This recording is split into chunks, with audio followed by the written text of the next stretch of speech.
Pues la verdad es que desde que conocimos la noticia nos extrañamos. Mucha gente nos ha escrito y nos siguen escribiendo ahora mismo a través de nuestras vías de contacto, y gracias por la acogida a través de esa plataforma de cadenaser.com, donde la gente puede ver sus preguntas. Gracias, como siempre, por hacer de este programa algo sumamente interactivo y que llega a tanta gente, que nos abrumáis y aprendemos todos juntos. Mi idea es, vamos a ver si podemos arrojar un poco de luz, si alguien sabe algo. Asu Rodríguez, un chico que además solía disfrutar del montañismo, que llevaba su tienda de campaña y su saco habitualmente en el coche. Parece ser que los últimos datos son de hace unos 15 días. Unos ciclistas ven cómo se estrella con su coche, es algo rarísimo, y sale corriendo del coche. Al parecer tira una documentación a un barranco y sin rastro. Mucha gente nos escribía recordando, casi por reflejo mental, ¿no?, el accidente del niño de Somosierra, pero estamos seguros que la historia de Asu Rodríguez no va a acabar así. Sería terrible pasar 25 años sin tener más noticias. Estamos seguros de que esto pueda acabar bien. Espero no equivocarme, al menos es un deseo. Sé que esta noche nos escuchan muchos amigos que están en la Guardia Civil de Madrid y de la Sierra de Madrid, y que esperan cualquier ayuda vuestra. Y como siempre, si alguien sabe algo, es momento de actuar, porque pinta muy extraña esta desaparición. Para saber un poco lo que ha pasado, lo que se está investigando ahora mismo, me gustaría que escucharais la crónica breve de David Guerrero, nuestro compañero en la SER, en la Sierra, y que entendáis todos los datos de esta historia, que de verdad es enigmática, pero ojalá tenga buen fin.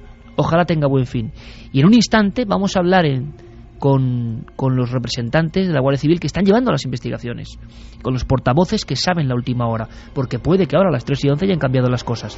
De momento lo que sabemos es esto. Cuando se cumplen 15 días de la desaparición de Asu Rodríguez, montañeros especializados, protección civil, bomberos voluntarios y policía local han desarrollado junto a la Guardia Civil una batida en esta zona de sierra entre Miraflores y Canencia para descartar definitivamente la hipótesis de que el joven de 27 años se hubiera perdido fruto del aturdimiento del accidente previo a su desaparición. Mercedes Martín es portavoz de la Guardia Civil. La propia familia nos indica que solía llevar en el vehículo un saco de dormir y una tienda de campaña, por lo tanto no podemos descartar todavía que hubiera decidido acampar en algún lugar que no hemos localizado. Se han mirado todas las casetas y lugares que hay en la zona, pero no hemos tenido suerte. Y por otro lado, tampoco podemos descartar, puesto que es una persona mayor de edad, que sea un abandono voluntario del domicilio. La hipótesis de haberse perdido en la sierra en las últimas semanas ha ido perdiendo fuerza.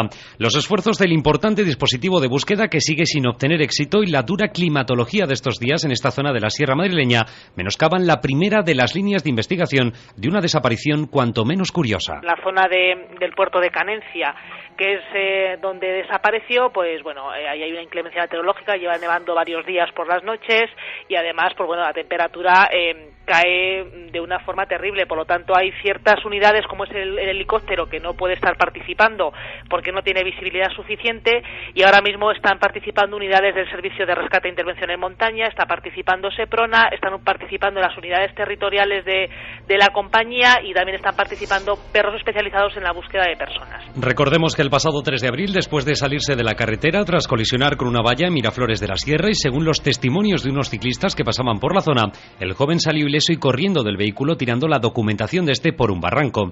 Esta es la última pista que maneja la Guardia Civil sobre la desaparición de Asu Rodríguez. Mide unos 70 metros, es moreno, tiene barba corta y poblada, un hoyuelo en la barbilla, una cicatriz en forma de estrella en la muñeca izquierda y un pendiente negro en cada oreja. Vestía vaqueros y camiseta el día de su desaparición. Y es que, excepto el vehículo y la documentación en un barranco de la sierra madrileña, Asu Rodríguez no ha dejado rastro. 3:14. La pregunta es, para redondear, ¿no?, acabar cerrando el círculo, ¿alguien sabe algo? ¿Alguien que está ahí sabe algo? Me gustaría saber la última hora, y para eso contamos con Mercedes Martín, que es portavoz de la Guardia Civil, que está llevando estas investigaciones en la Sierra de Madrid. Mercedes, buenas noches. Muy buenas noches. ¿Alguna novedad, última hora de este caso tan raro en parte, no? Bueno, pues sí es raro, de momento novedad no tenemos ninguna. Sí se están recibiendo llamadas en el puesto de la Guardia Civil de Miraflores, en las que, bueno, algunas personas nos manifiestan que vieron a este joven, a esta persona, pues por las calles de Miraflores. Por lo tanto, Bueno, nosotros no hemos desatendido la búsqueda en la zona del monte, porque evidentemente no podemos desatenderla, pero también nos está ayudando a que tenemos también que fomentar la búsqueda pues en poblaciones, porque podría tratarse, ¿por qué no?, de una desaparición voluntaria. En la zona exacta del accidente, ¿podría tener algún tipo de accidente geográfico, nunca mejor dicho, o algún lugar pensando en que este hombre se haya caído a algún sitio? O eso imagino que lo habéis peinado arriba y abajo y no hay nada, ¿no? Pues lo hemos peinado en varias ocasiones, porque además lo que nos está ocurriendo es que desgraciadamente la climatología tampoco nos está acompañando. En la zona de la sierra pues está haciendo mal tiempo, incluso ha nevado, las temperaturas son muy bajas, pero bueno, son zonas en las que hay numerosas casetas. La familia nos dice que este joven llevaba siempre la tienda de campaña y el saco de dormir en el coche, y esos efectos no han aparecido. Por lo tanto, seguiremos de momento peinando la sierra, porque la Sierra de Madrid es muy grande. Claro, Mercedes, ¿algún caso parecido que tú recuerdes? Bueno, pues tenemos un caso que además es reciente, que es el que ocurrió por las Navidades con un joven en Manzanares, en el cual tampoco hemos abandonado la búsqueda, y ahí sobre todo están incidiendo los compañeros del Servicio de Rescate en Montaña, que ellos mismos reconocen que se están encontrando con enseres que jamás pensaron que localizarían. Hemos recuperado de momento gran cantidad de guantes y de efectos de montaña que están siendo reconocidos por los familiares sin que tampoco haya habido suerte hasta ahora. ¿Y de este último muchacho también se ha encontrado algún tipo de prenda o algo? Nada. Desgraciadamente de momento no hemos encontrado nada, pero bueno, nosotros la esperanza tampoco la perdemos. No sabemos si este hombre estaba herido. Quienes le vieron el accidente, ¿había algún tipo de...? ¿Se puede saber si era un accidente más o menos grave o algo leve?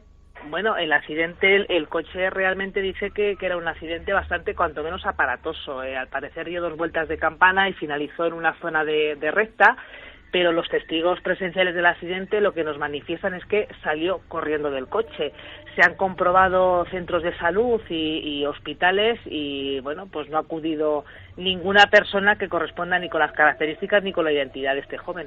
Y vosotros que vigiláis constantemente y el tráfico, pues bueno, con todo lo que tiene, ¿no? ¿Es habitual, Mercedes, yo no sé si es estado de shock o qué puede ser, son hipótesis desde luego, pero que alguien pierde incluso la orientación, el sentido de la realidad después de un golpe?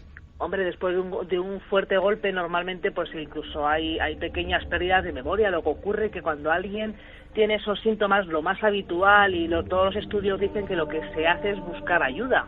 En este caso, no, a todo lo contrario, lo que ha hecho ha sido desaparecer.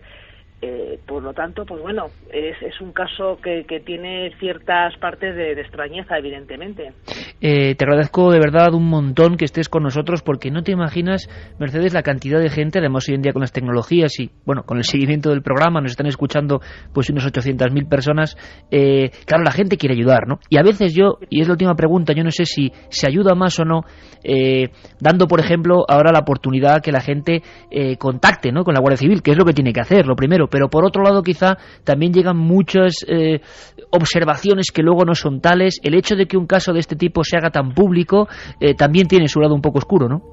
Bueno, tiene la parte negativa, que en muchas ocasiones el que la gente evidentemente tiene el afán de ayudar, pues nos hace llamadas que no son verídicas, pero siempre es preferible comprobar una llamada que no es verídica. Eso quiere decir que la gente pues bueno, está dispuesta a colaborar y que nos llama y que tiene contacto con nosotros, que no que alguien vea algo, no nos llame y luego tuviera relación. Por lo tanto, el que quiera llamar, el teléfono directo de Guardia Civil es el 062, podrán contactar ahí a través de las unidades de la Guardia Civil, que derivarán su llamada con la unidad que está llevando este caso. Pues es lo que hay que hacer, desde luego, y nos parece una conclusión idónea, ¿no?, para que vamos a ver si entre todos podemos echar una mano y esto se resuelve, porque mucha gente, fíjate, Mercedes, escribía, claro, también la fuerza de los iconos, ¿no?, recordando, tú te acordarás también, el famoso accidente hace muchos años ya de Somosierra, donde desapareció el niño Juan Pedro Martínez Gómez después de un accidente. Exacto. Hombre, que no ocurra lo mismo, ¿verdad?, que no tengamos 25 años sin saber de este hombre. Efectivamente, lo suyo es que, sobre todo para la tranquilidad de la familia, y bueno, yo quiero animar, porque igual Asur nos está escuchando, que bueno, pues que cuanto menos, si por lo que sea ha ido voluntariamente, que bueno, una llamada a sus padres, por lo menos los tranquilizará y también evitará que bueno, pues que le estemos buscando si él no quiere regresar. Mercedes, te agradecemos toda la audiencia, un montón, que estés a estas horas y gracias por la labor que hacéis. Gracias. Muchísimas gracias a todos, gracias. Manda un SMS al 7640. Escribe la palabra milenio, espacio y lo que nos quieras contar. Comentaristas de Milenio 3. Sabemos que siempre hay alguien al otro lado. Gracias a toda la gente de la Guardia Civil, que además sabemos que nos sigue especialmente porque son los que vigilan la noche y los que saben tantas cosas. Si algún día nos dejaran hacer una desclasificación de archivos de la Guardia Civil, madre mía, íbamos a encontrar cosas maravillosas del ámbito del misterio, por ejemplo, porque son los que están ahí, los que están hablando con los testigos, los que primero llegan. En fin, ojalá tengamos buenas noticias, pero esto pinta raro. Hay mucha gente que desaparece en la montaña española, no se habla mucho de eso, pero mucha más gente de lo que las personas creen. Hablamos de grandes cordilleras en el mundo, viajes, expediciones, y sin embargo hay sierras españolas bien traicioneras que tienen todavía un cupo de desaparecidos, de los que no se ha encontrado nada, demasiado alto para lo que es España, ¿eh? Sí, la verdad que sí. Yo además aquí veo un elemento a añadir bastante claro. Vamos a ver, aunque Asur tuviera un conocimiento amplio de la Sierra de Madrid, hay que pensar que el perderte o el desorientarte en una sierra es bastante fácil. La cantidad de montañeros y de gente que ha desaparecido, hasta buscando setas, que son casos curiosos, que ha desaparecido y nunca más se ha encontrado, pues es amplio en España. De todas formas, sí hay un elemento que cuando escuchábamos la entrevista me parece fundamental, y es que yo lo he visto en mi vida en 2 ocasiones, y es una amnesia parcial. La gente está acostumbrada a pensar que cuando te das un golpe en la cabeza importante, puede haber un caso de amnesia total. Yo eso jamás lo he visto, pero yo he visto 2 casos de amnesia parciales en mi vida, pues porque durante muchos años he jugado a rugby, y lo que he visto en la cara de mis 2 compañeros es un rostro de pánico. Pues claro, cuando sales del estado de semi-inconsciencia, que puede durar poco, medio minuto, unos segundos, claro, es que no recuerdas cómo has llegado allí ni qué haces allí. Yo, por ejemplo, recuerdo los 2 casos que he visto. El primero fue jugando en la Facultad de Derecho en Granada, pues un compañero mío, y me decía, me reconocía, me decía: Juanje, pero ¿qué hago aquí? ¿Qué hago vestido así? Ni siquiera era consciente de ser jugador de rugby. Sí, era consciente de ser jugador de rugby, sabía que yo era su amigo Juanje, que estaba... Pero no, ¿qué hacía ahí? No, ¿qué hacía ahí? Ni recordaba las últimas horas, no recordaba que había almorzado, no recordaba... Sabía que tenía que jugar un partido, pero no sabía ni cuándo se había vestido, ni qué hacía allí, y en una cara de pánico. Claro, pero yo digo, pero horas. En un lugar como Miraflores de la Sierra, que tampoco es, el Confín, con muchas carreteras, ¿nadie lo ha visto este chico? No, pero yo a lo que iba es, imagínate que te pegas un golpe en la cabeza importante, y no tienes a nadie a quien reconozcas, y tienes una sierra alrededor que además piensas que puedes conocer un poco el campo y te quieres apegar a lo que conoces, y este chico, ojalá me equivoque, pero tiene muchas papeletas para poder verse extraviado. Ojalá que tenía una serie de problemas, que al parecer estaba un poco depresivo por últimos acontecimientos que habían ocurrido en su vida, como el perder a un abuelo, también un asunto con una perrita a la que quería mucho, que estaba un poco deprimido, con lo cual también apuntan la posibilidad de que pudiera haberse ido totalmente consciente. Pero lo del accidente es lo que nos suena raro, ¿no? 2 vueltas de campana. Es que a lo mejor ya es lo que le hizo ya reaccionar del todo y querer dar un vuelco, no de coche, pero sí a su vida. Claro, ¿y dónde está? Es decir, no se desaparece tan fácil. Oye, que muchas personas luego desaparecen y a los 25 años han aparecido, y están en otros países y han hecho otra vida y no han querido saber nada de la vida que tenían ojalá antes. En última instancia sea esto antes de una desgracia, ¿no? Sí, porque la verdad es que en este programa hablamos de muchas cosas, y cosas que causan a veces el susto y el miedo de nuestros oyentes, pero a mí una que a mí personalmente me impresiona y me da miedo es que hay gente que desaparece y que no vuelve a aparecer. En los archivos policiales ahora mismo hay cerca de 12.000 casos, unos 200 de menores que están pendientes de resolver. un porcentaje habrá desaparecido por propia voluntad, pero vamos a ser generosos, vamos a decir el 50%. ¿Qué ha sido de los otros 6.000?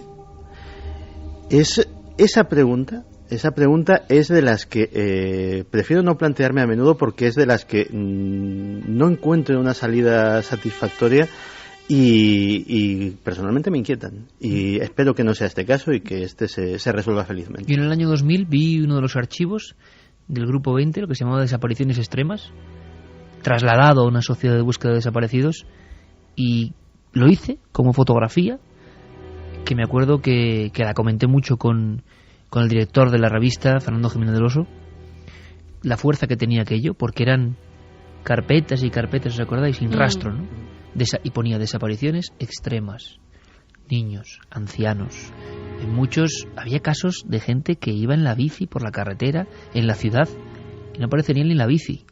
Había casos de personas que estaban, no sé, en un aparcamiento, y que personas que salían de su banco en Talavera y no les daba tiempo ni a cruzar la calle, o sea, sin rastro.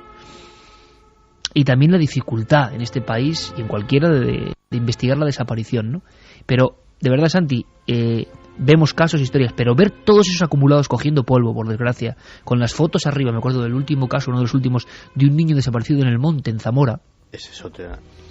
Porque es que no hay que olvidar que en los últimos 3 años ha habido media docena de desapariciones de niños que no se han resuelto. Que no han vuelto, sí. Y nunca se ha vuelto a saber de ellos, eso sin contar la célebre Madeleine McCann. Pero es así. Y la verdad es que, insisto, o sea, puedo hablar con relativa alegría de fantasmas, de asesinos, de amigos, como ahora vas a hablar. Sí, pero desde luego, si algo me encoge el pecho, sí, cuando hablo, es esto, que no tiene nada a lo que agarrarse. Y además aquí, Santi, no hay opinión. Yo creo, yo digo, yo pienso. No, es que no están. Y punto. ¿Sabe alguien algo, Carmen? ¿Alguna? No hay tampoco. Y mira que nuestra audiencia es al instante, o sea que nadie sabe nada, pero nosotros seguimos activos y cualquier información interesante, desde luego, la remitiremos a la Guardia Civil. Que nuestra audiencia sí en cualquier momento lo ve, se hubiera puesto en contacto con las fuerzas de seguridad, porque es lo que hay que hacer. Y se ha difundido la fotografía de este chico y se ha dado la noticia a muchos medios de comunicación. He dicho lo de amigos de Santi Camacho porque quiero que nos presente una serie de personajes. De vez en cuando pasearán por aquí algunos individuos, porque yo he pensado a veces en los amigos de Santi, esos con los que comparte informaciones. En fin, yo no creo que va a ser extraordinario, además a su manera, a su manera. Pero antes me vais a permitir, vamos a ver si Geray tiene por ahí alguna pieza un poco cósmica, porque estas sintonías cósmicas habitualmente se han hilado con eso, con el espacio, con los mensajes extraños. Y no hablamos de Nazca, ni hablamos de Atacama, ni hablamos de los dibujos visibles de José Gregorio González nos cuenta el inicio de esta increíble historia en los confines de la maravillosa isla de Lanzarote. De repente, volando, se dan cuenta de que allá abajo hay algo.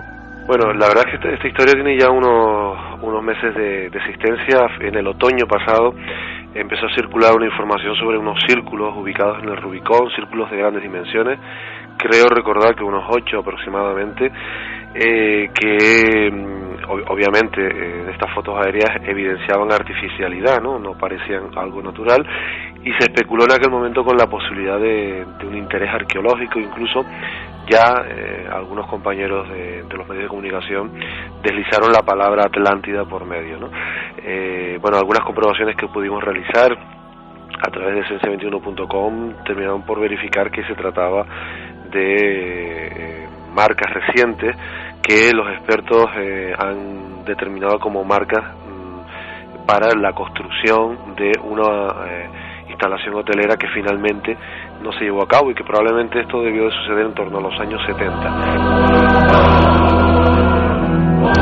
Y claro, nuestro amigo José Gregorio y todo el equipo de Big Helen, de Ciencia21.com, intentaron saber qué había ahí exactamente, para datar eso.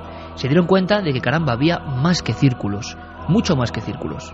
Y fue una comprobación muy sencilla. Lo que hicimos fue las fotos actuales que habían despertado el interés, las comparamos con fotografías anteriores de los años 60, años 50, años 70, y comprobamos cómo efectivamente en fotografías con más de 20, 30 años de antigüedad ya no aparecían. Entonces esa parte quedó clara, pero de manera simultánea, al poco tiempo, surgieron también otras fotografías aéreas de una flecha ubicada en Ajache. También estamos hablando del mismo municipio de Yaiza, aunque en otra localización, y se mencionaba también en una información dada por la web lanzarotecanarias.com otras estructuras o formaciones que recordaban humanoides. Bueno, con estas hicimos lo mismo exactamente, es decir, la flecha es realmente espectacular, es muy llamativa, tiene aproximadamente unos 150 metros de largo, está fragmentada, con un trazado que, bueno, parece especialmente cuidadoso, simbólico. No nos imaginemos una línea recta y ya está, sino hay que imaginarse como una flecha, pero compleja, ¿no?, en su trazado. Por lo tanto llama mucho la atención. Tiene una punta con forma como de corazón, y bueno, se ha especulado también que se puede representar una constelación, en concreto una constelación que se denominaría exactamente así, la flecha, y que podría estar presente también como símbolo en otras partes del planeta.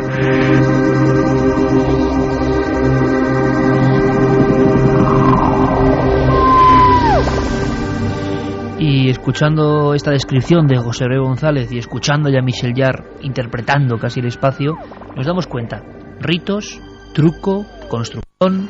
La investigación de José Gregorio y su equipo continuó. Había que saber desde cuándo estaba esa flecha ahí, qué es lo que indicaba. Lo que nosotros hicimos fue exactamente lo mismo. Aplicamos el mismo procedimiento en esta zona concreta que se ubica entre el barranco de la Higuera y el barranco de la Casita, la zona de los Ajaches, que es una zona protegida, un monumento natural protegido, y comprobamos que hasta hace 5 años esa flecha no existía. Por lo tanto, es una formación, un diseño reciente que ignoramos cuáles pueden ser los motivos. Probablemente pueda tener algo que ver con el turismo de la zona, no sé, algún proyecto artístico que no ha sido hasta el momento definido tampoco, pero tampoco son antiguas, es decir, con lo cual volvemos a encontrarnos con la creatividad de algunos lanzaroteños o foráneos que van allí y hacen este tipo de formas, ¿no? Y finalmente, bueno, hay otra formación que parece una figura humana muy esquematizada, pero en este caso creo que es un capricho de la naturaleza. Cuando observamos desde el aire, pues terrenos volcánicos, y en Canarias, pues obviamente esa es la norma, pues nos podemos encontrar con curiosidades como esta, y máxime en una isla como Lanzarote, que tiene un vulcanismo muy, muy reciente.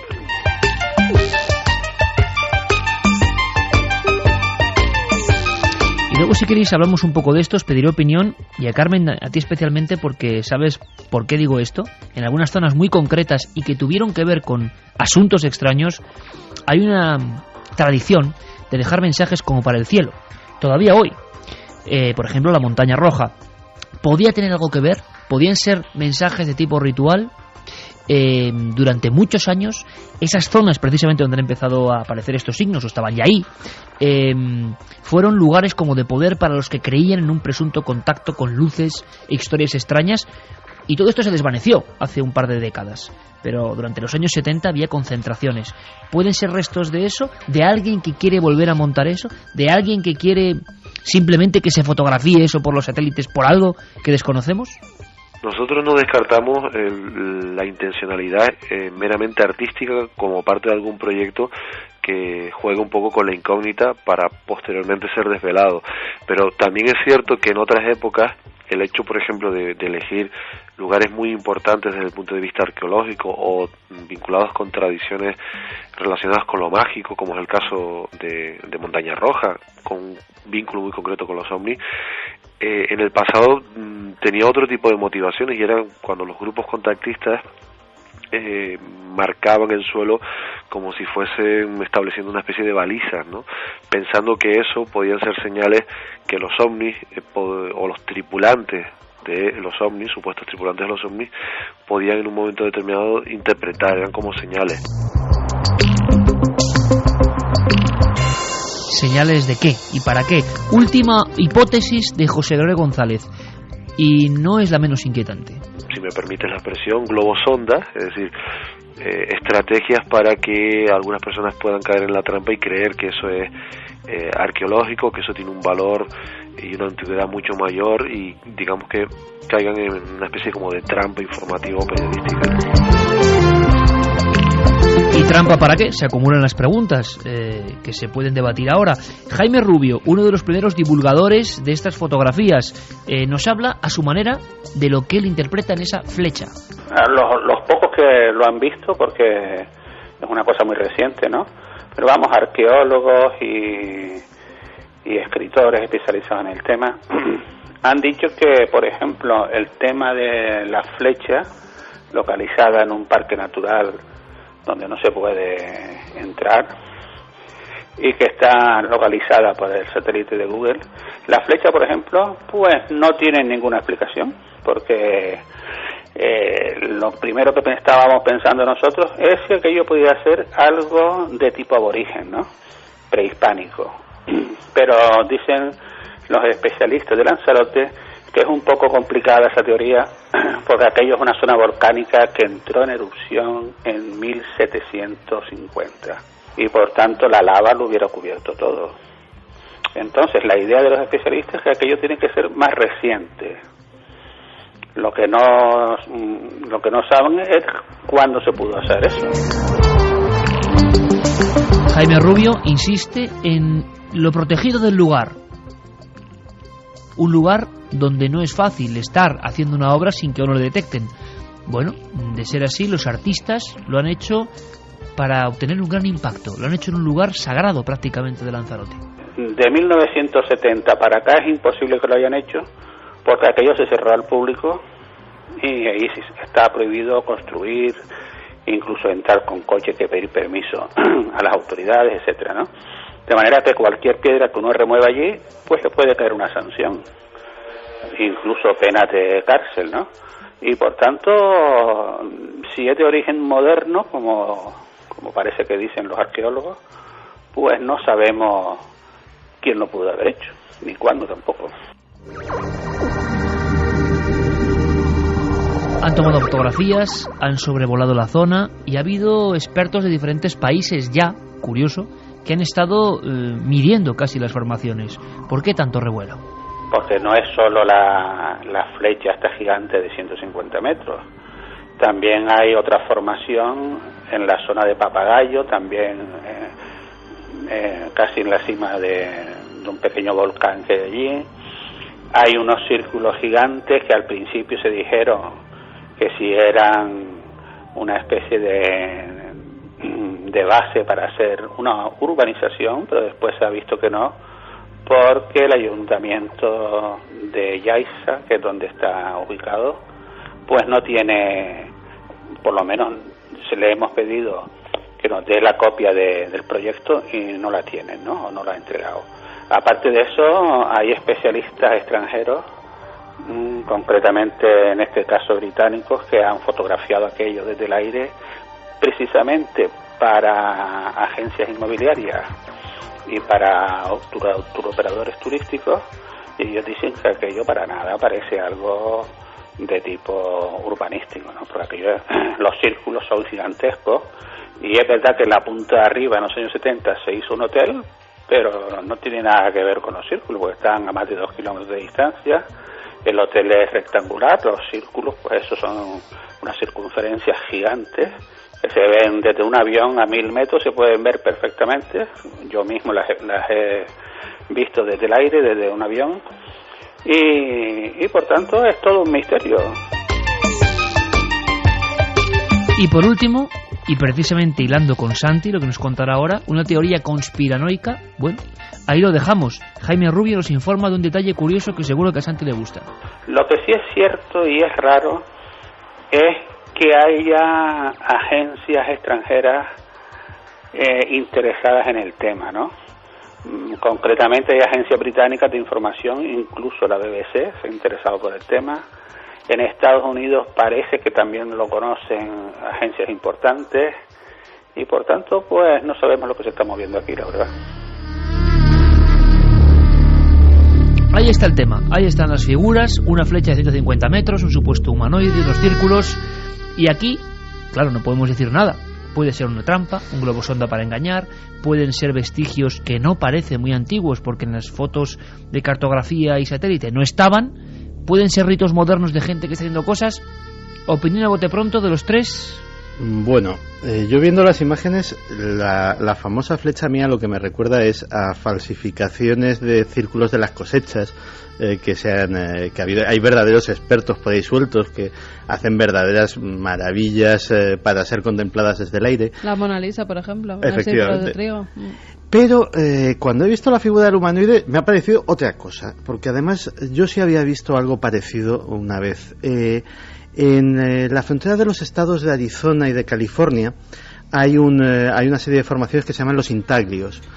Los intaglios es una especie de nazca pequeñito, no tiene ni tantas figuras ni tan grandes, pero está también en una zona desértica, sin elevaciones cerca, es decir, solo son visibles también desde el aire. Parece un nombre para que la gente lo vea como serpentiforme, ¿no? Efectivamente. En sus extremidades. Y hay varias figuras humanoides en estas formaciones y efectivamente esos miembros quebrados sí que aparecen en estas formaciones, que curiosamente los historiadores no se ponen de acuerdo de cuándo proceden, pero desde luego si preguntas a los ancianos apaches de la zona te dicen que aquello ya estaba allí antes de llegar a su pueblo, con lo cual... ¿Imitadores de eso? Puede ser.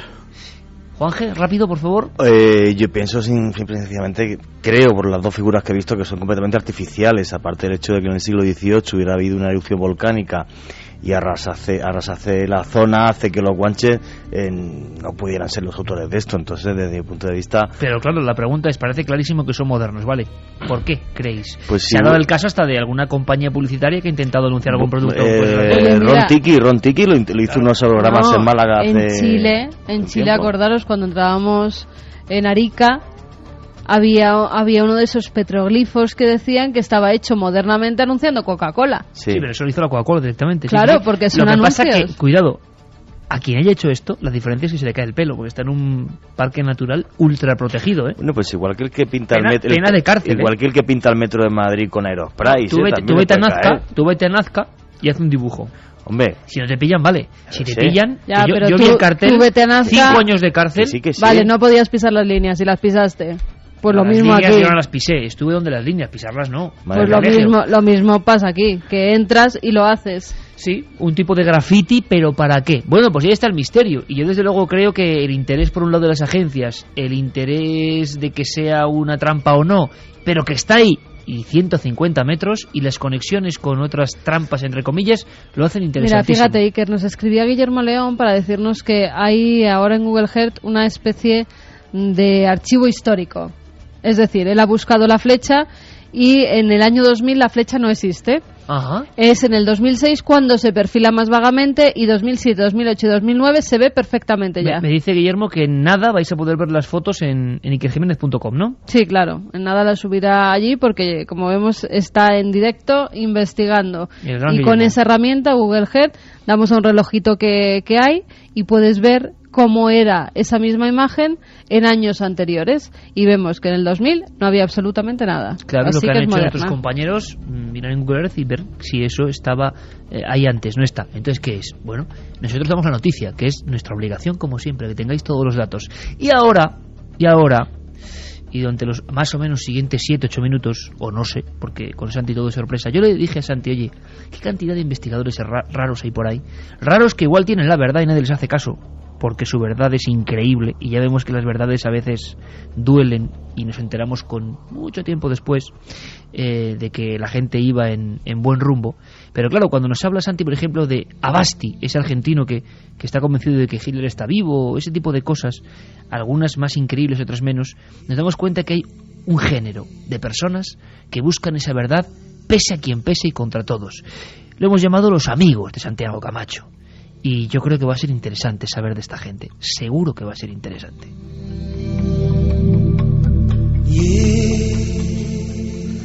Pues Iker, cuando me propusiste esta sección, estuve pensando mucho quién se merecía realmente inaugurarla.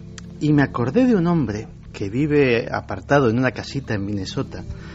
Es rabino hasídico, de la rama más ortodoxa del judaísmo. de los que llevan estos sombreros y se dejan estos bucles a los lados de la cara. Pero a pesar de ser fiel a la tradición, pues es un hombre de muchos intereses. Fíjate, por ponerte un ejemplo, que su último libro, y tiene varios publicados, tiene un título tan curioso como Temas judíos en Star Trek.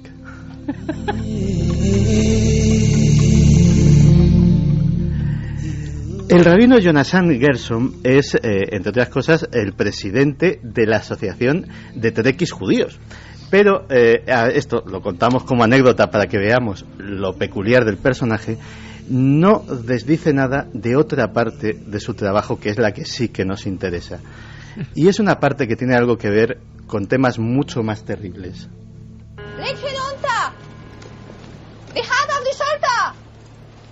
¿Cuántos años tiene, abuela? 68. Tosa un poco. Dicen que lanzarse contra la alambrada es una bendición. No se mate de ese modo, Clara. Si lo hace, no sabrá cómo acaba esto. ¿Cuántos años tiene, abuela? 66, señor. Señor.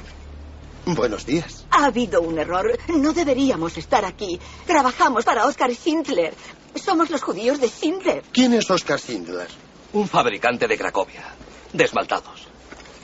Vaya, de pucheros. El trabajo del rabino Gershon se basa en el estudio de las personas que tienen recuerdos de reencarnación de haber fallecido en el Holocausto. Estaba constantemente asediada por sueños en los cuales se veía a sí misma vestida con los harapos de un campo de concentración, vivía cómo le afeitaban la cabeza, vivía todo el infierno del campo de concentración y sobre todo en aquellos sueños se ahogaba y perdía la respiración dentro de la cámara de gas.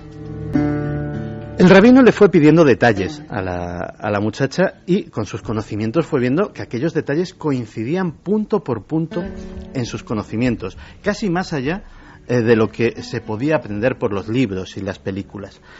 Finalmente llegó a la conclusión de que su relato era real y a través de él se hizo una pregunta: ¿existían más personas así? Y se lanzó a la caza de este tipo de personas y entrevistó a cientos, primero a través de los sueños, luego a través de regresiones hipnóticas. Tanto es así que pocos años después escribió un libro que se llamaba Más allá de las cenizas. El libro conmocionó a la opinión pública judía. A través de este libro se cogen testimonios de personas que, como decimos, es prácticamente imposible que hayan tenido ese nivel de detalle si no hubiesen estado ahí. Por supuesto, el trabajo del rabino Gershon ha sido muy controvertido, muy criticado, y tanto es así que esta parte de sus tareas las ha aparcado ya para siempre y ahora vive retirado en Minnesota, dedicado a ver capítulos de Star Trek. Cuéntanos algo, desde el otro lado. SMS al 7640. Escribe la palabra milenio, espacio y lo que nos quieras contar. Comentaristas de Milenio 3, siempre al otro lado. Está claro que en la nave del misterio la alegría siempre está presente y de forma tremenda en esta ocasión, porque claro, Santi Camacho es capaz de eso y de mucho más. Claro, nos ha dejado a todos fuera de juego. Hay personajes notables, que claro, habrás claro, visto. Pero por supuestísimo que luego, oye, lo demás allá de las cenizas, su investigación me parece increíble. Pero claro, como Santi ha hecho el primer detalle de presentarlo era temas judíos de Star Trek. Temas judíos en Star Trek, o un tratado sobre el tema escrito por un rabino. Que ¿Has llegado a ser su amigo? ¿No? Con este no he llegado a relacionarme directamente. Sí tengo el libro de las cenizas, el de Star Trek. Y la verdad es que es muy interesante. Es increíble. En fin, menos mal porque además... ¿Puedo decir una cosa? No. Además, el asunto es... Que sí, ahora vas, Juanje, que te veo que estás descompuesto, hombre. Le ha hecho tanta gracia lo del rabino Gershon. Vamos a ver, con el programa que hemos tenido hoy, con Dioses Oscuros y con el exorcismo, menos mal que acabamos con una sonrisa. A ver, Juanje, menos mal que hay un poco de sonrisa y de oxígeno ahora, pero es que en su día llegaron al gran público. ¿Qué me decís de ese Abasti, no? Que Hitler estaba vivo en Argentina. No, y cuidado, el trabajo en concreto de este investigador es muy documentado, sobre todo... Juanje, por favor, retírese. Esto. Sí, porque ya a partir de aquí su última intervención en el Milenio 3. No, pues documentado Gerson. No, documentado Basti. Ah, bueno. Lo de Gerson ya es otra cosa. Bueno, la semana que viene, ya sabía que esta sección iba a ser realmente polémica, la semana que viene, el famoso libro que todo el mundo tiene en mente, de Elvis vivo, con su cinta. Bueno, ¿cómo alguien puede darle crédito a eso? ¿Cómo alguien puede hacer un libro de eso? ¿Qué tipo de gente es esa? ¿Os acordáis de cómo era Mel Gibson, ¿no? En Conspiración, el taxista, y que luego al final tenía razón? Bueno, pues esa es la idea. Reírnos un rato, por favor, no reírnos de nadie, ni mucho menos, pero sorprendernos de que haya teorías de este tipo tan alucinantes. Son, nunca mejor dicho, los amigos, ahí estaba la sección, de Santiago Camacho. Hay que dar las gracias, Iker, con esta música a todos los amigos que nos han escrito a cadenaser.com. Ahí es como una especie de chat. Allí se van publicando los mensajes y luego puede la gente leérselo durante todas las semanas y también dejar sus preguntas, que nosotros a lo largo de la semana las podemos ir recogiendo. Así que buena idea. ¿Alguna pregunta sobre Gerson? Esa nueva vía de contacto, no. La gente yo creo que está tan por los suelos riéndose como aquí, que Juanje, ¿no? Más o ni menos. siquiera pueden escribir en el ordenador. Después también ha habido muchos mensajes sobre los dioses oscuros y, como no, sobre esa extraña desaparición que se ha producido en Miraflores. Además nos dicen pues que por la nieve y el frío puede estar desorientado. Si llevaba la tienda de campaña y no está herido de gravedad, ¿por qué no se mira en las cuevas? Apuntan esa posibilidad, que se haya resguardado en alguna cueva. Es que han pasado muchos días ya, ¿eh? Si alguien sabe algo, por favor, de Asur 062, teléfono a la Guardia Civil. También dicen que no es un poco extraño que alguien que acaba de tener un accidente en el que da 2 vueltas de campana sea capaz de salir corriendo sin que ninguno de los testigos sea capaz de alcanzarle. Saludos desde León. Eran unos ciclistas quienes lo vieron, y imagino que, claro, ves esa escena de un coche que se choca, alguien sale corriendo, tiras la no bici sigues, y sales ¿no? corriendo detrás de él. Es lo normal, ¿no? Pues no lo sé. Este caso está lleno de preguntas, y ojalá en esta semana que viene podamos responderlas. Ha sido un placer y hemos acabado hasta con sonrisas, cosa que se agradece en este tiempo, en fin, tan complejo que estamos viviendo. El gran Santiago Camacho, mis respetos como siempre, maestro, un fuerte abrazo. Otro para ti. Mañana vamos a tener robots en Cuarto Milenio, mañana aparte de muchas cosas. A tener amiguitos. Pero allí, físicamente, ¿eh? Sí, vamos a tener amiguitos metálicos. Creo que vamos muy pronto, ¿eh? Creo que vamos muy pronto. Sobre las 11:15, En fin. Sí, Juanje, anda, como te has pasado mal hoy. Muchas gracias, la verdad que Santi eres mi ídolo, ¿eh? Entonces debo reconocerlo. Eso siempre. Lo de que Spock es judío. Fermín Agustí, como siempre, gracias, compañero. Carlos Largo, Yeray Martínez, como siempre, gracias. Y mañana 11:15 de la noche, Cuarto Milenio. Sed muy felices, amigos, procuradlo con todas vuestras fuerzas. Ahora las noticias. Tu libro Enigmas de la Iglesia, de Misterios de la Iglesia. Hoy cómo estoy yo, Carmen, hoy. Y es que lo de Ponferrada me ha dejado tocado. Misterios de la Iglesia, claro que sí.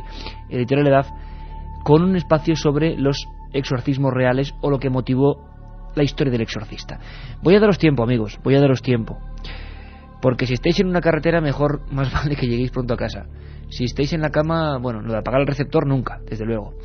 Pero va a haber cosas bastante duras, cosas pero la que gente que sea muy sensible, bajarlo un poquito, sí. Por eso mismo sorteamos ese libro hoy, ¿no? 3 ejemplares, Carmen.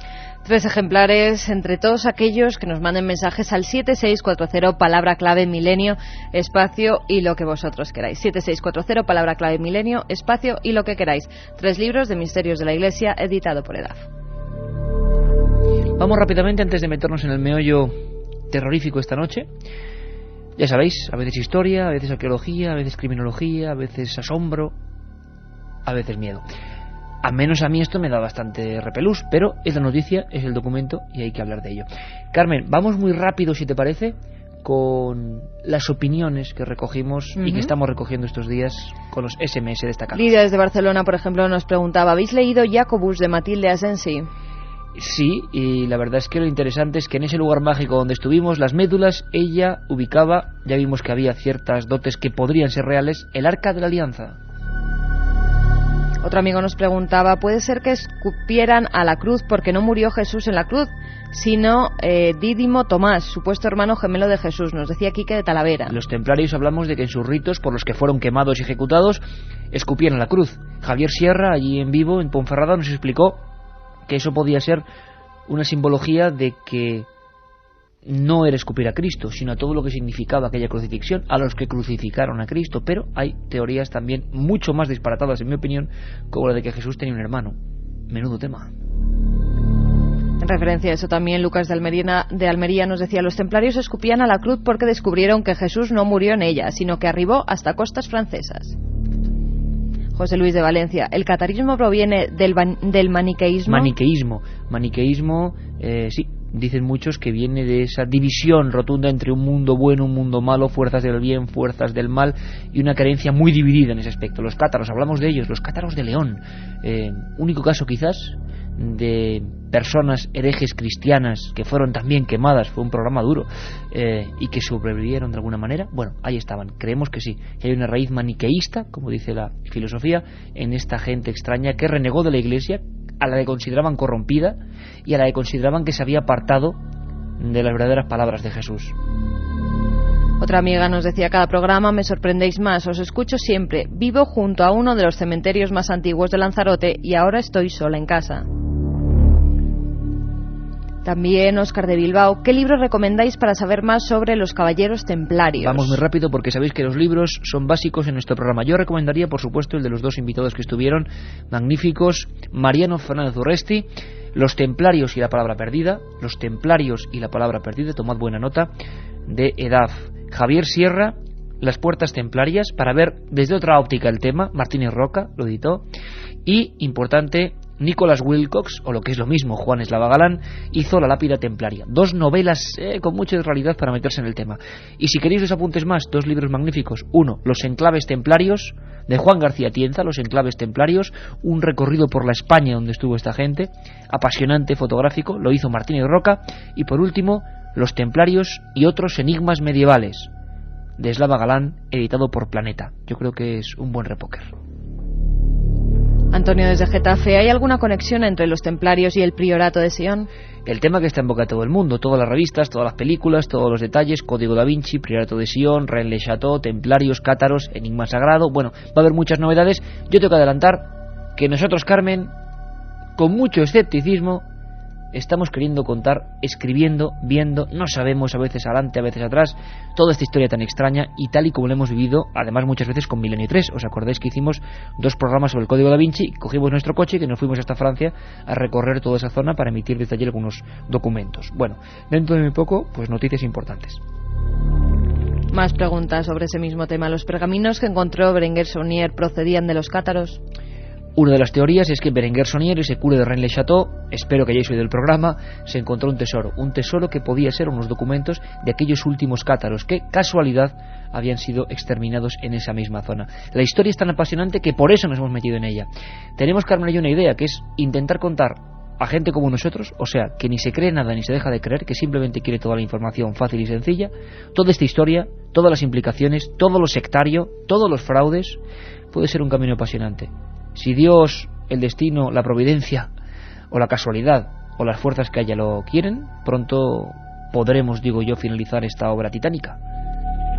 Guzmán nos pregunta: ¿dónde, cómo, cuándo la biblioteca de los templarios? Ese tema me apasiona. Pues ya lo veis, Ponferrada. Tuvimos a el concejal de Cultura, director del Museo del Ferrocarril, Jesús Couriel, que se ha propuesto, y nos lo dijo en vivo en Ponferrada ante todos vosotros, la única quizá biblioteca templaria del mundo especializada para saber la historia y para ayudar a los investigadores. Ojalá lo consigan. Desde este momento tienen todo el apoyo de Milenio 3. Óscar de Ávila nos dice: después de llegar a Ponferrada ayer y no conseguir entrada, decidir a Santiago, Las Médulas, Cruz de Ferro y muchos otros pueblos. Pues bueno, aprovechó el viaje, desde luego, aprovechó el viaje, pero me da mucha pena.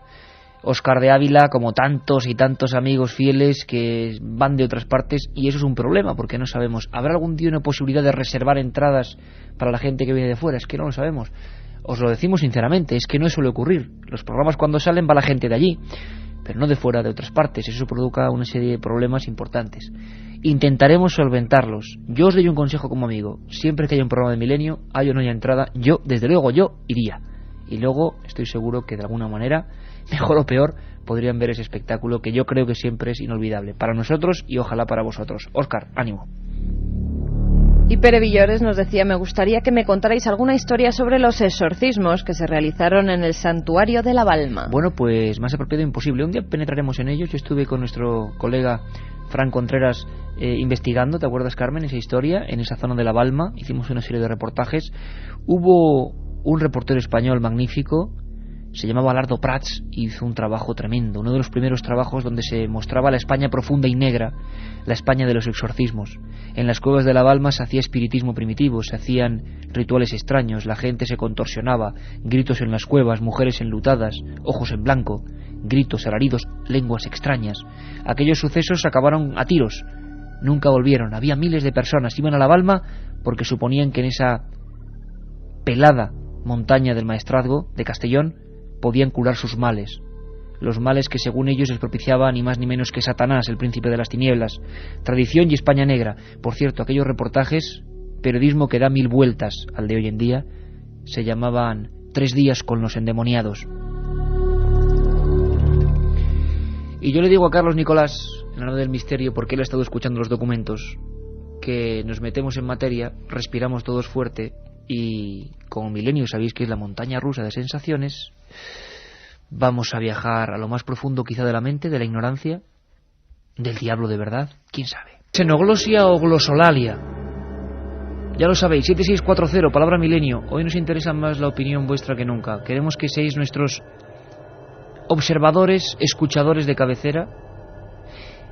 ¿Qué os inspira todo esto que vamos a escuchar? Esta investigación, como siempre, en vivo. Carmen Porter, autora de Misterios de la Iglesia. Y repito lo del libro porque hoy lo sorteamos y porque empieza con una historia así, que vuelve a estar de actualidad. Alardo Prats hizo su libro en 1929. Han pasado prácticamente 80 años y esa figura sigue estando más viva que nunca. Lo vemos porque el mal existe. El mal existe y lo estamos viviendo. Tiene muchas formas. En algunos lugares lo representaban, ¿os acordáis del Pancho en Garganta la Olla, en Extremadura? Algunas personas decían que el diablo adaptaba formas que fueran perceptibles, que fueran de nuestro entorno cultural. Se aparecerá de forma diferente en Asia que la que adoptará para un pastor extremeño. ¿Os acordáis de la historia del Pancho? Que iba en mitad de una montaña, que se encerró en su covacha y que de repente escuchó a una mujer que decía: tengo frío. Tengo frío. ¿Os acordáis que la leyenda que mató de verdad a ese hombre, cuya tumba está en Garganta la Olla, abrió la puerta y vio una especie de monja?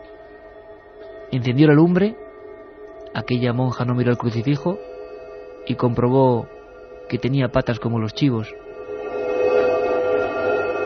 ¿Xenoglosia o glosolalia, Carmen, qué es? Pues es el hablar lenguas desconocidas para aquella persona, pues además, si quieres te doy el significado concreto, porque viene del griego glosa, que quiere decir lenguaje oscuro, y de lalein, hablar lenguas ocultas, lenguas extrañas para la persona. Nosotros hemos sido testigos de algunos de esos casos, tanto después de que una persona haya sido hipnotizada y haya regresado, en teoría, a vidas anteriores. Esa persona estaba en Albacete, tan solo conocía su idioma, el castellano, y de repente, nadie sabe cómo ni por qué, comenzó a hablar una extraña lengua que uno de los profesores que se encontraba allí identificó como inglés, pero del siglo XII o XIII. Aquella mujer, en ese misterio que significa la hipnosis, empezó a describir una campiña, una casa, una especie de crimen, unos caballos. El especialista hablaba de un sajón antiguo, un idioma que no podía explicar de ninguna manera la cultura, la enseñanza que podía tener esa persona concreta en Albacete. Lo cierto y verdad es que aquellas frases salieron, me sorprendieron mucho. Cómo una persona puede hablar en lenguas extrañas. La parapsicología habla de este fenómeno y habla en estados alterados de conciencia. Es muy probable que este tema merezca un programa monográfico, pero hemos querido adelantarnos quizás porque ha surgido la noticia, Carmen, o nos ha llegado una información que creemos interesante y que además podemos contrastar de alguna forma. Si no hubiéramos vivido lo que vivimos en su día, podríamos dudar, ¿no? Sí, la verdad es que sí. Un compañero de prensa nos ha facilitado una grabación que hemos podido comparar con una nuestra que hicimos en una sesión de exorcismo. Una sesión de exorcismo llevada a cabo por un sacerdote de la Iglesia Católica a pocos kilómetros de Madrid. Sí, es importante, Iker, porque no se trataba de ningún loco, ni ningún brujo, ni nada por el estilo. Era un sacerdote de la Iglesia Católica que en una capilla que está debajo de su iglesia, con todo apagado, tan solo iluminado a la escena por unas velas, estuvo durante 3 horas y media realizando un exorcismo a una chica de 19 años. Tú estabas allí, yo estaba allí. Había otro compañero psiquiatra, el doctor Gaona, buen amigo de este programa. Estuvimos 2 veces. Grabamos en julio, ahora hace casi un año, emitimos algunos trozos. Pero las sesiones han continuado y parece que los procesos han derivado hacia escenas más fuertes todavía. Carmen, ¿cuáles serían los procesos por los que la Iglesia española, sacerdotes católicos, no hablamos de curanderos, de gente extraña, hablamos de todo un proceso? ¿Cuáles son los síntomas que hacen que se tenga que intervenir, los más básicos, digamos? Hay varios signos que nos identifican la supuesta posesión demoníaca, entre ellos la que hemos comentado, la glosolalia o xenoglosia, que son lenguas extrañas, también el titanismo, es decir, una fuerza descomunal para la persona, ni para su tamaño ni para su complexión física, una fuerza pues que no sería la apropiada de esa persona.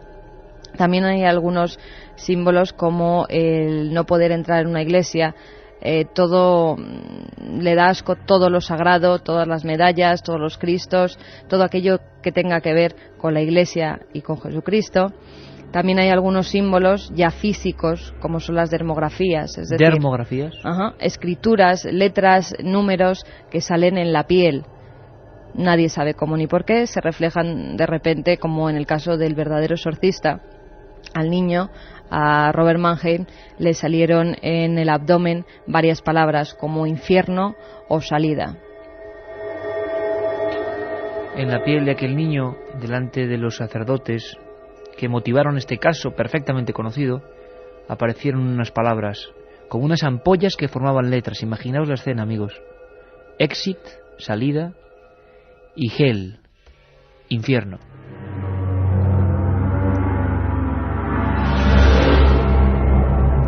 Para que nos ambientemos un poco, Carmen, aunque más ambientado es imposible, porque estábamos allí, repetimos, estos procesos de exorcismo por parte de la Iglesia han continuado. Se habría llegado a la última fase, que es la xenoglosia. Además han continuado y con hoy en día los exorcistas oficiales tienen que pasar por una criba, es decir, no todas aquellas personas que se crean poseídas van a ser exorcizadas. Un psiquiatra, un psicólogo tiene que evaluar la mente de esa persona, porque muchas veces puede tratarse de enfermedades mentales. Para descartar eso, siempre el sacerdote tiene que estar con un doctor. Y te voy a contar una cosa ahora mismo, que no es broma. Estoy mirando aquí al estudio 1, todo en penumbra, a don Carlos Nicolás, que menos mal que tiene luz. Me ha pasado una cosa muy curiosa. ¿Tú te acuerdas, y no es broma, amigos, es que no estoy yo, no bromeo, ¿tú te acuerdas de lo que le ocurrió a Paloma Gómez Borrero? Ella estaba preparando una entrevista con Corrado Balducci, uno de los exorcistas del Vaticano y de Roma, y estaba muy obsesionada. Entonces se metió a investigar el tema del diablo, empezó a ver viejos libros que impresionan, libros que abres y aparecen con figuras extrañas, con viejos grabados, y un cuervo negro entró dentro de su despacho. Un cuervo negro que empezó a pegarse contra las paredes y a dejarlas llenas de sangre. Un cuervo negro que rompió algunas de las páginas con sus garras y que se alejó. Es muy curioso porque yo, minutos antes, cuando los compañeros del informativo estaban dando las noticias, yo me he marchado solo al servicio, hay que decirlo así, a lavarme rápidamente las manos para entrar de nuevo en antena, tal y como ha sido. Y Carlos Nicolás, que viene hacia los pasillos.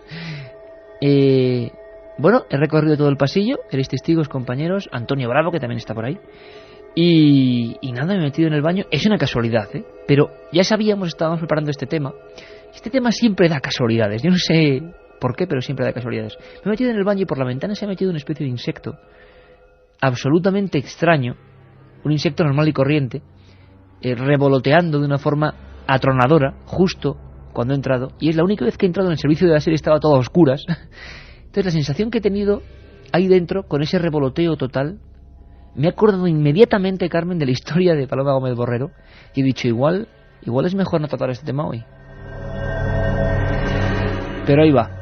Nosotros vimos a esa chica encorvándose, sacando la barriga hacia afuera, doblando como una U su columna, con la boca completamente abierta y los ojos en blanco. Vais a escuchar a un sacerdote de la Iglesia Católica hablando con ella y vais a escuchar lo que puede ser xenoglosia o glosolalia. Es duro, ¿eh? Yo afirmo que es duro, pero tenemos el compromiso siempre de informar a los oyentes. Habrá que comparar estas palabras, pasárselas a personas expertas en lenguas antiguas, arameo, quién sabe. Y seguiremos la investigación. Lo que queremos es que, como siempre, seáis los fieles de Milenio los primeros en escucharlo. ¿Vamos con ello, Carmen? Vamos con ello, Carlos. Atentos. En el nombre santísimo de Jesús, venga. Reza la salve. Reza la salve.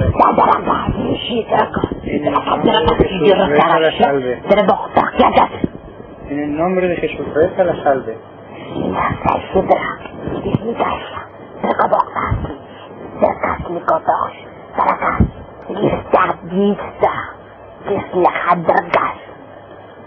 Reza la salve en el nombre de Jesús. En el nombre santísimo de Jesús, reza la salve. Reza la salve. En el nombre de Jesús, hazlo. Hazlo en el nombre. Para que sirva de testimonio, para que ella venga.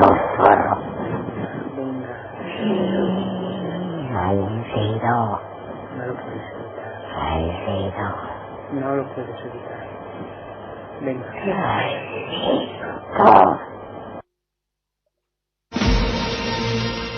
La otra realidad. Fenómenos extraños. Misterios sin resolver. Milenio 3. En la SER. Si quieres viajar a lo desconocido, no dejes de leer El Archivo del Misterio, de Iker Jiménez. Los libros del tercer milenio publicados por Editorial Edad. Ya a la venta El Enigma Nazi de José Lesta, El Código B de David Zurdo, Top Secret de Santiago Camacho, Magos y Reyes de Marra y Bueno y El Camino de Santiago de Mariano Fernández Urresti. Si te gusta el misterio, esta es tu colección. Parsifal desde Alcañiz, Teruel, nos dice: me ha parecido entender malnacido. Hay algunas palabras que sí que se entienden en español, como... Escalofrío que me ha dado. Sí, malnacido, incluso yo creo que dice en un momento dado zorro o algo así. Zorro, malnacido. Palabras siempre malsonantes contra el cura, ¿no? Que Otro será... amigo nos dice: soy Eduardo de Alicante. Yo tengo una prima que sufrió un exorcismo. Estaba poseída por una bruja de la Edad Media. Uf. Claro, es que entramos en lo ancestral y yo quiero que se me entienda, y sé que soy absolutamente pesado, pero quiero que se sepa que ni la cadena SER, ni Milenio, ni nuestros periodistas opinan de estos temas, los exponen, con documentos absolutamente exclusivos para que vosotros opinéis. Milenio no se queda fuera, entra en el misterio, lo investiga, como hacía Lardo Prats con los endemoniados, y lo expone, como hacían aquellas revistas antiguas, y luego cada uno piensa. Nosotros, yo no sé con qué quedarme. Probablemente pienso en que el cerebro es un mapa muy extraño, un mapa con áreas oscuras, áreas ignoradas, que ese mal o ese bien lo llevamos dentro, que podemos potenciarlo, minimizarlo. Me costaría creer mucho que ese demonio, si es que es algo y existe, iba con esas capas negras, con esas patas de cabra, como dicen en un pueblecito de Cuenca, persigue a los viandantes hasta que estos cierran la puerta y le oyen rascar. Bueno, esas leyendas en el fondo hablan del mal. Cuando escuchamos algo sentimos que ese mal está ahí. Pero puede ser la ignorancia, puede ser la incultura. ¿Se está haciendo bien con este exorcismo? ¿No estaría mejor esta chica con un psiquiatra? ¿O acaso el psiquiatra no puede comprenderla porque uno en lo más profundo cree que está endemoniado? El problema es terrible. Xenoglosia y glosolalia, otros hablan de esto. En Milenio lo escucháis. Alex desde Granada nos dice: totalmente increíble, tengo los pelos de punta, nunca mejor dicho, la realidad supera la ficción. Y por eso, Pura Realidad, Documentos 7640, sorteamos esos 3 libros que hablan de la verdadera historia del exorcista. Hay que decir que tu libro, Misterios de la Iglesia, Carmen, mucha gente no puede leer el primer capítulo. me lo han dicho, sí, me lo han dicho, uh-huh. Porque está en la historia de Robin Mannheim. Yo no sé por qué me viene una imagen. Y además también, Iker, comento algunos otros exorcismos que se llevaron a cabo en España, algunos totalmente increíbles, como el de Zaragoza, donde una niña literalmente salió volando por encima de unos bancos en la iglesia. Antes de la Guerra Civil en Zaragoza, el exorcista era el padre Francisco de Paula Solá. Casos que están ahí, casos que nos hacen dudar, casos que en pleno siglo XXI, en el 2004, en la era de las comunicaciones, nos indican que hay algo más. Me ha dejado muy impresionado ese mensaje. Mi hermana tuvo un exorcismo, estaba poseída por una bruja del medievo. ¿Quién sabe qué se mueven estas cosas? Sabemos que muchos exorcismos, como en el Albaicín, como en el caso de Almansa, acabaron con muerte. Se ha matado más en nombre del Dios Salvador para quitar a alguien el demonio del cuerpo que al revés. Hay que tener mucho cuidado con todo esto. Yo creo que el demonio tendrá muchas cosas que hacer antes que meterse en cuerpos de personas. Creerse endemoniado es como creerse maldecido. Solo existe, creo yo, en quien lo cree. Pero hay gente que lo cree y el fenómeno social está ahí. Y los micros de la SER tienen que estar ahí. Hay una segunda parte, ¿no, Carmen? Hay una segunda parte donde se escuchan también unos gritos terribles, porque son casi animalescos, que es otra de las características que tienen los endemoniados. Ajá, y me gustaría que profundizaras en eso, o sea, que se transforma la voz. Cuando es una mujer puede ser el hombre. Uh-huh. Es más, y en animal. Lo que hemos oído, hay algunos que son gruñidos, literalmente. A mí lo que más me asusta, sí.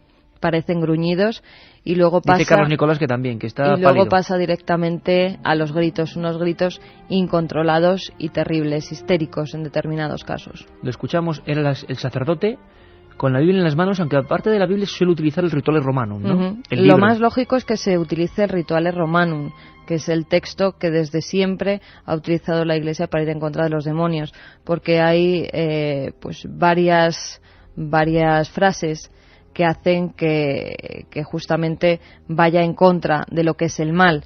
Hace que salga el demonio, sal demonio, que es como en la película del exorcista, aquello que recitan los sacerdotes, ese es el Rituales Romanum. Y es el que deben utilizar todos los sacerdotes que estén facultados por el obispo, porque tienen que tener el permiso del obispo de cada comunidad, de cada diócesis, y con ese texto es con el que la Iglesia, incluso el Papa, ha realizado exorcismos. 2 parece, ¿no? Juan Pablo II. 3. Madre mía, Carmen, yo no sé cómo te metes en estos temas porque es, de verdad, espeluznante, es espeluznante. Tienes incluso en la biblioteca algunos Rituales Romanum quemados, sí. Y en algunos se especifican los supuestos diálogos que tendría que haber entre un exorcista y lo que debería responder alguien que puede ser una persona de muy bajo nivel cultural si fuese de verdad el demonio. Y es que a veces ocurría, sin saber latín se respondía en perfecto latín. Yo quiero contaros una historia muy brevemente, una de esas historias que a mí también me ha marcado. El 20 de noviembre de 1999, no, del año 2000, era 20 de noviembre del año 2000, yo me dirigí a Barcelona para entrevistar al último exorcista español oficial, que solo trabajaba como exorcista y que se llamaba Pedro Suñer. Recuerdo que se reponía la película El Exorcista con el metraje completo, y recuerdo que me quedé helado cuando antes de ir a esa entrevista me enteré por la prensa que en el cine Urgell, nunca lo voy a olvidar, un anciano había aparecido muerto en la butaca al ver los títulos de crédito al acabar de ver la película. Le había fallado el corazón ante las nuevas imágenes de esa película del año 74, El Exorcista. Me impresionó mucho porque estaba intentando entrevistar con una gestión de mucho tiempo a ese último exorcista. No voy a reproducir aquí la entrevista. En su día metimos algunos cortes el verano pasado. Creo que de las pocas veces que un exorcista oficial de la Iglesia, del Obispado, ha hablado para un programa. Y lo que más me impresionó es la pregunta que le hice, la respuesta a esa pregunta, que era cuál era el caso que a él más le había impresionado. Me habló de los años 70 y de una barriada muy popular de Barcelona, un nivel sociocultural muy bajo, y una niña de 9 años, si no recuerdo mal, que decían que estaba poseída por el demonio. La familia no entendía nada. Ella sudaba, se revolvía con movimientos bruscos entre las sábanas. Se le habían caído algunos dientes, era una cosa muy curiosa, tenía los dientes como troceados, se reía constantemente. Y el padre Solá sí tuvo miedo en aquella ocasión, porque empezó a hablar en latín, en un latín perfecto, durante más de 7 minutos. Vamos a escuchar ese siguiente documento, Carmen, si te parece, que es otro elemento, digo yo, de esa enfermedad mental. Pero la última opinión, como siempre, la tenéis vosotros, cuidado. Si uno es cristiano, admitir al demonio como dogma de fe. Yo no estoy diciendo ninguna barbaridad. Cada uno que piense lo que quiera. Desde el punto de vista yo me quedo con la psiquiatría. Pero también soy lo suficientemente humilde para saber que la psiquiatría, la psicología, todo lo que tenga que ver con la mente, acaba en un umbral muy difícil de explicar. Hay unos límites muy difíciles de explicar donde hoy nos hemos metido de lleno. Escuchamos. Oblígales y Santísima Virgen, San Miguel, para que sirva para la veneración de la Virgen. En el nombre de Jesús, rézalo. Ya. Dios te salve, venga.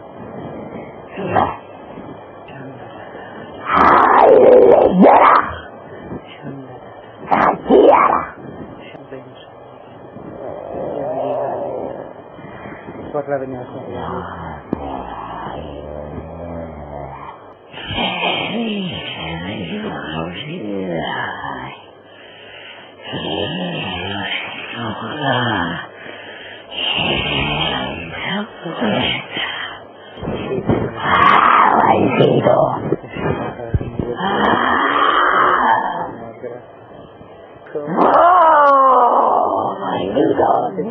con mucha más fe solo por eso. Quiero. Lo van a escuchar. No. Tú lo sabes. No quiero. Qué fuerte es esto, es espeluznante. Trabajo en una gasolinera, turno de noche, yo sola. ¿Esto es verdad? A mí me suena a enfermedad mental. Es verdad y puede ser una enfermedad mental. Desde luego yo prefiero pensarlo. Soy Juan y será casualidad, pero justo cuando habéis puesto la grabación se ha parado un gato negro delante de mi cabina y se ha quedado mirándome.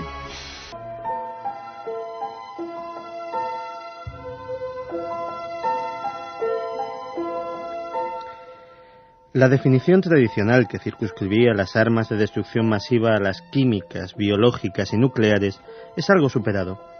En la actualidad existen tecnologías en diversas fases de desarrollo que pronto revolucionarán los conflictos bélicos tal y como los conocemos en la actualidad, introduciendo en el diccionario del terror vocablos como la bomba de rayos gamma. Los científicos militares estadounidenses se encuentran en las últimas fases del desarrollo de una espectacular arma que mata a través de la liberación de una gigantesca descarga de rayos gamma de alta energía. Esta nueva bomba, que tiene la ventaja de que, como la bomba de neutrones, produce una cantidad de contaminación muy baja en la zona donde se ha empleado, facilitando su potencial ocupación o colonización posterior, desdibuja lo que sería el límite entre las armas nucleares y las convencionales, y según diversos expertos en armamento consultados, podría suponer el inicio de una nueva carrera armamentística entre los Estados Unidos y otras naciones que no desean quedarse atrás.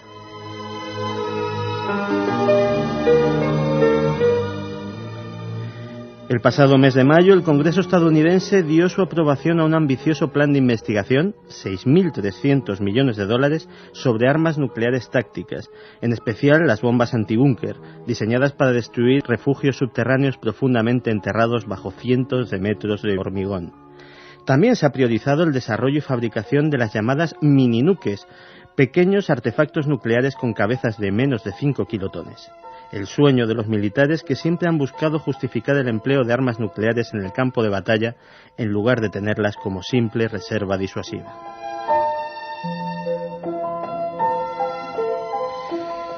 Por desgracia, y dentro de sus posibilidades, China, Rusia y otras potencias con capacidad nuclear no parece que vayan a quedarse atrás en estos desarrollos, y ya se rumorea la existencia de proyectos similares en diversas partes del mundo. Sin ir más lejos, el gasto militar ruso aumentó un 33% en el pasado año, y parece que se va a multiplicar por una cifra similar en este.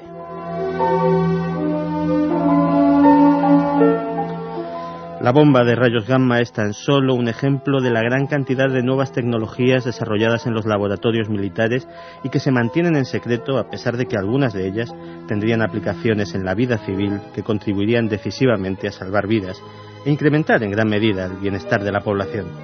Son proyectos de los cuales los gobiernos niegan todo conocimiento, pero de los que seguiremos informando en las próximas semanas. Como siempre, aquí, en Milenio 3.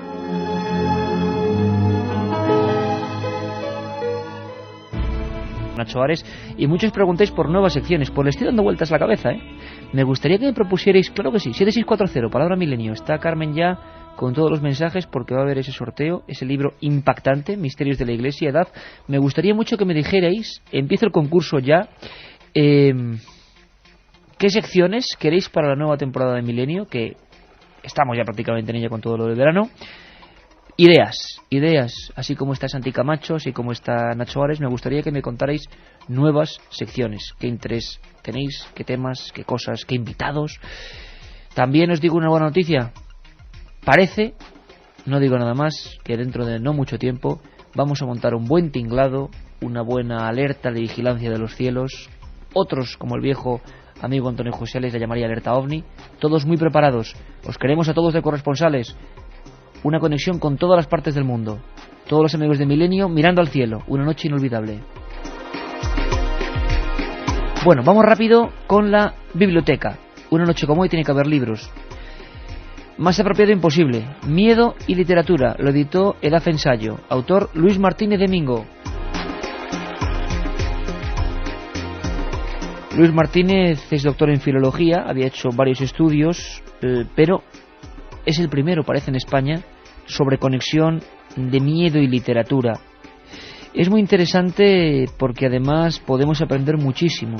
Nos habla de la Inglaterra victoriana, de autores absolutamente conocidos que empezaron a hablar de espíritus.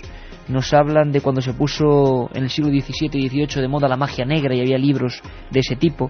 Libros que desvelaban conjuros, historias, casos, crímenes. Nos hablan de la ciencia ficción en España, que tuvo el miedo como protagonista. Nos hablan, cómo no, de los fenómenos paranormales, los fenómenos sobre todo relativos a las apariciones, al espiritismo, y cómo han influido en escritores importantes. Creo que es realmente importante también hacerse con este libro, leerlo y comprender que a veces donde leemos ficción hay mucha más realidad de lo que imaginamos. Miedo y literatura, Luis Martínez Domingo. Y rapidísimo tu libro, que me has traído un libro de esos que me dan un mal rollo, Carmen, de tu lado de la biblioteca, que es espantoso. Lo llevaba en la cartera y es que daba hasta grima, era una cosa rara. Va a aparecer aquí la persona extraña entre los exorcismos. Literariamente sí. Bueno, son los temas que me gustan, ¿qué le vamos a hacer? Pues hoy traigo las larvas del ocultismo, estudio teórico y simbólico del ocultismo. El autor es John Billingbrook, es de la imprenta de Juan Puello y fue publicado en 1916. ¿Y ahí está el original? En el libro el autor nos habla de asuntos como la cábala y asegura que el principal fundamento de esta ciencia estriba en la interpretación de la Biblia y en el arte de hallar significaciones ocultas. O sea, ¿me hablas de 1916? Y ya gente hablando de códigos en la Biblia. Qué curioso. También hace referencia a los signos y emblemas cabalísticos como el círculo mágico, que sirve para resguardarnos de los ataques malignos, o los talismanes. El autor dedica un capítulo a la magia blanca o teurgia, que trata de influencias celestes o benéficas, y también a la magia negra o goecia, que hace referencia a espíritus infernales o negros, que divide en 6 tipos. Nada mejor para esta noche. Qué adecuado. Belcebú, que es el jefe de todos los demonios. Leonardo, el rey de los brujos. Niexca, al que se deben las inundaciones, naufragios y todos los accidentes que ocurren en la navegación. Gop, que promueve los hundimientos y los terremotos. Peralda, que hace que se produzcan huracanes, rayos y lluvias torrenciales. Y Dijim, el señor infernal del fuego. Miedo y literatura, y el tuyo era Las larvas del ocultismo. Madre mía. Un libro que se puede conseguir, que ahora mismo sale de la imprenta, y otro que hace mucho que murió.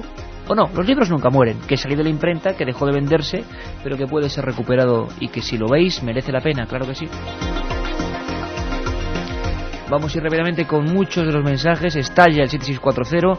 Hay 3 ganadores que daremos en el último minuto. Y sobre todo, otra cosa, aparte de las secciones, de vuestra comunicación constante, preparaos porque dentro de poco, aparte de Alerta OVNI, aparte de temas de exorcismos, de un montón de cosas, especial Código Secreto de la Biblia. Estáis preguntando muchas cosas, sabéis que ya está el libro de David Zurdo, Código B, queremos tenerlo aquí, queremos tener todo lo que ha pasado con el código y queremos saber los grandes fallos del código. Sería otra óptica para no creernos tanto quizá eso de que el futuro está escrito. Yo desde luego no me lo creo, pero bueno, otras cosas aciertan.